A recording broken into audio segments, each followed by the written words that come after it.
and should not be considered as investment advice or a recommendation to buy shares in the company featured. Welcome to this Stockbox interview.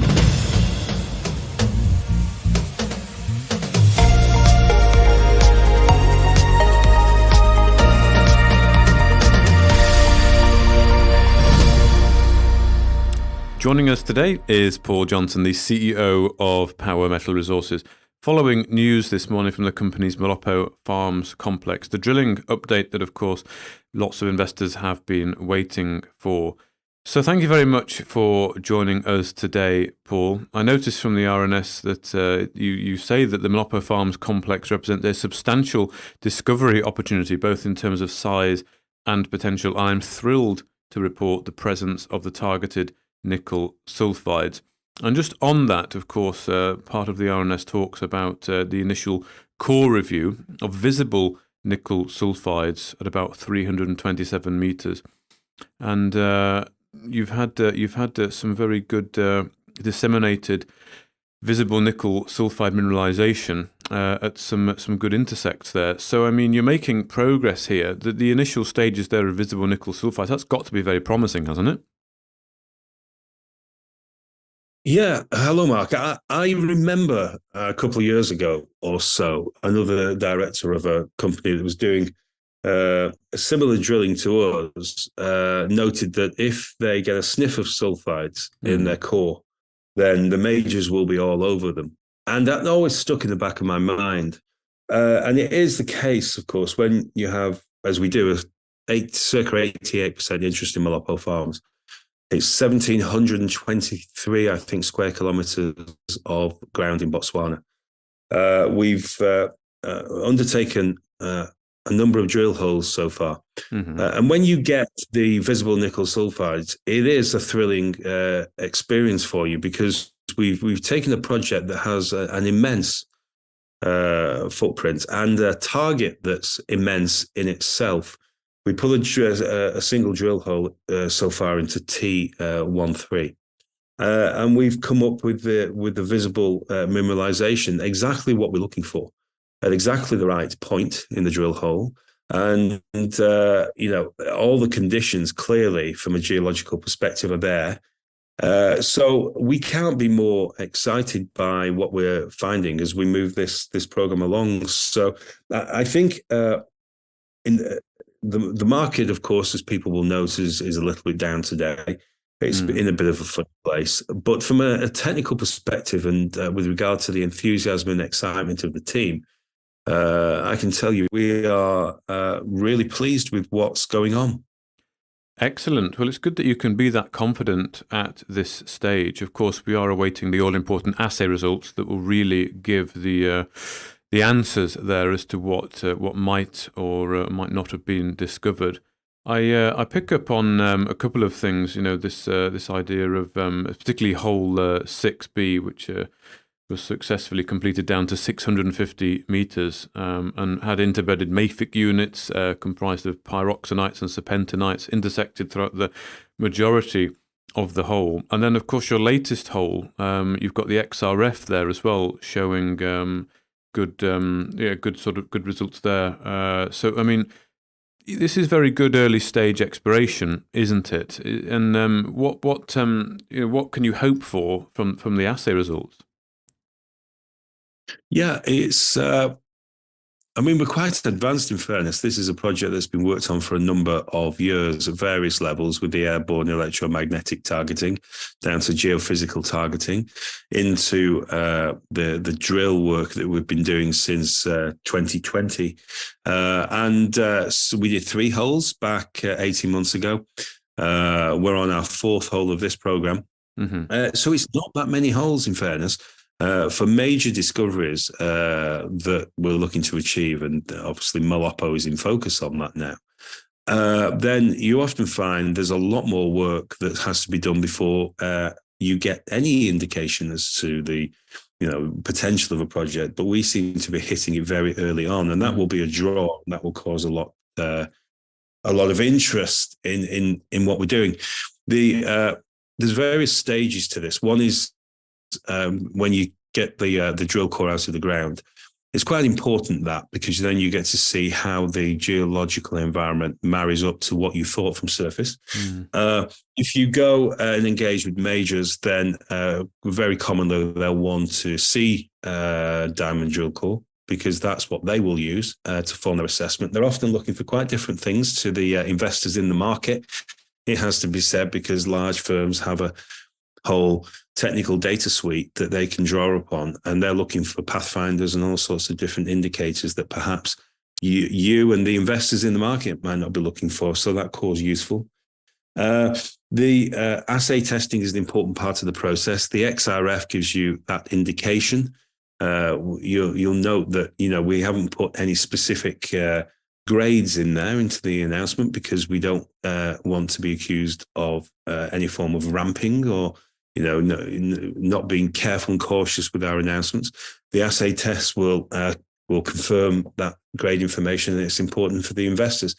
And we're looking forward to getting them through. The first batch from T16 is in the labs now. We said we'd get the process done in a batch fashion, and that's what we're doing. 1,800 meters plus at the moment of core. Huge exercise to go through all this very carefully, and to do that technical core review, to prepare the samples to send off to the labs, and whilst at the same time you're continuing the drill process. And the guys doing the drilling have done a phenomenal job.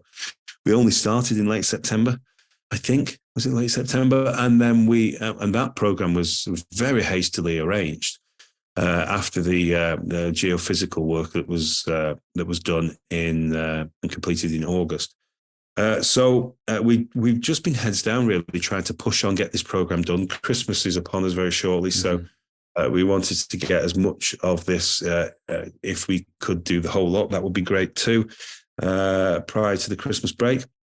And the data will start to flow, pretty soon, with regard to what the results were from assay testing as well. Okay, so just on that, on results starting to flow pretty soon, any idea on timelines for those assay results? And of course, as well, the downhole EM, which we've talked about before, which will really help you to get an idea if you have actually intersected what you targeted to intersect, isn't that right? And also give you more of a understanding of perhaps the ore body, or the certainly the readings from downhole rather than from surface. So I mean, we are very close on Christmas. It's not too long away now, maybe two weeks really, and the markets are going to start to sort of wind down for a bit. Any idea on timelines for those two elements, Paul?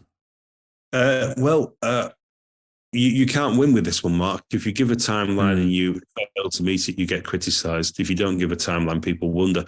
We're using more local labs. We're not going to face, we don't think, any lengthy delays. We're doing it batch fashion, so we'll be able to, release information as we go. We're pushing it as fast and as hard as we can to get the data out to market. That's what, generally speaking, we always do. We don't hang around on news, I can tell you that. Good. Excellent. Well, that's good to hear. So in terms of next steps, Paul, particularly at Molopo, what's going on? What's currently going on? And what are the next courses of action as we await the assay results? Well, the next steps are that, buoyed up, as we are with the news that we've released today, is to get this program finished physically on the ground, which includes the drill program itself, this phase of drilling at least, and to get that analytical work done as soon as possible. We brought in some extra resource, very skilled and capable people to help us with that volume of work and to make sure we're on top of it all the time. So that's important to expedite everything. We obviously have to look at next steps in terms of exploration. That is always our approach, but that is the preserve of a market news announcement in terms of precisely what we're going to do next. And I imagine that won't take too long for us to formulate now. And of course, alongside that, we're running the rest of our business as well, which is quite a diverse operation in itself. Excellent. Okay. Well, while we're having a chat, what can you tell us a little bit of an update from Tati then? Of course, that's also in Botswana, isn't it? So can you give us any information on the latest developments there? Yeah, we do have to update the market with regard to next stage plans for Tarty. This is an 8-kilometre long gold in soil anomaly where we've tested 2 ends, north, west and south east, and we've got bonanza high-grade gold at both ends, really. And the recent drill program from the summer gave us some fantastic high-grade gold results. And we've only tested about just under 200 meters of a 8-kilometer system. So there's plenty to test. It's near surface, high grade, local processing facilities nearby. And we want to carry on testing more of the near surface. We want to do some deeper work because, you can find even more concentrated gold if you're prepared to go a little bit deeper as well.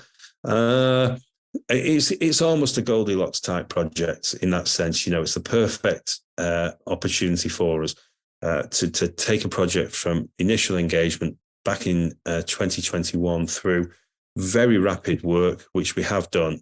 We've got some phenomenal gold results out, and we need to crack on and get more work done. I think the market would like us to get on with that project. We know that, and I think that's exactly what we're going to do. Okay.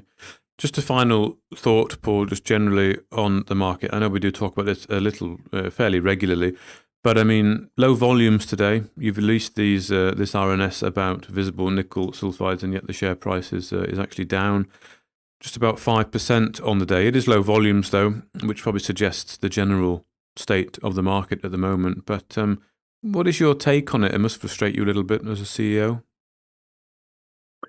Yeah, I think it probably does frustrate most people, in fairness. And from our perspective, work-wise, yeah, of course it frustrates us. But that's the opportunity of the market. This is not, in the junior resource sector, companies are very rarely precisely valued at what could be seen as a sensible valuation. They swing from undervaluation to overvaluation. And we're in one of those phases right now where, quite bizarrely, actually, we're in a severe undervaluation phase in the sector. That's despite the general markets, not being so bad.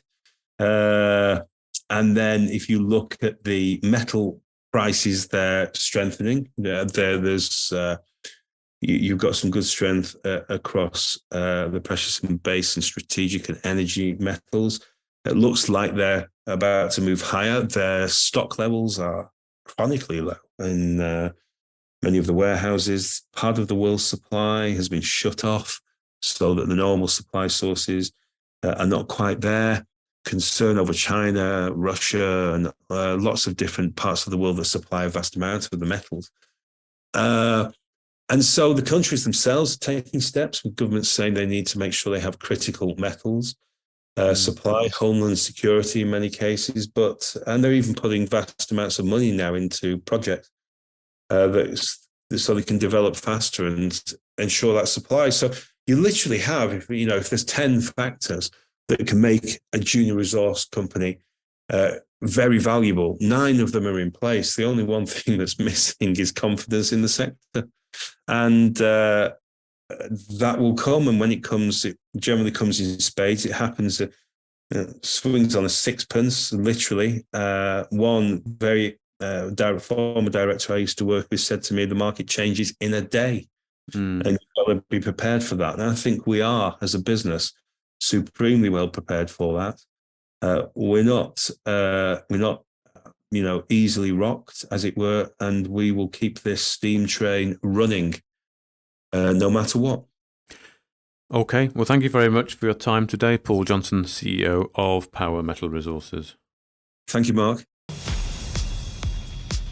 If you enjoyed this interview, then give us a thumbs up, a like or a retweet. Subscribe to us on YouTube or follow us on Twitter, and hit that notification bell to be the first to know when we release new content. There's loads of great content on our website too, across all our programs at stopboxmedia.com. Thank you for watching.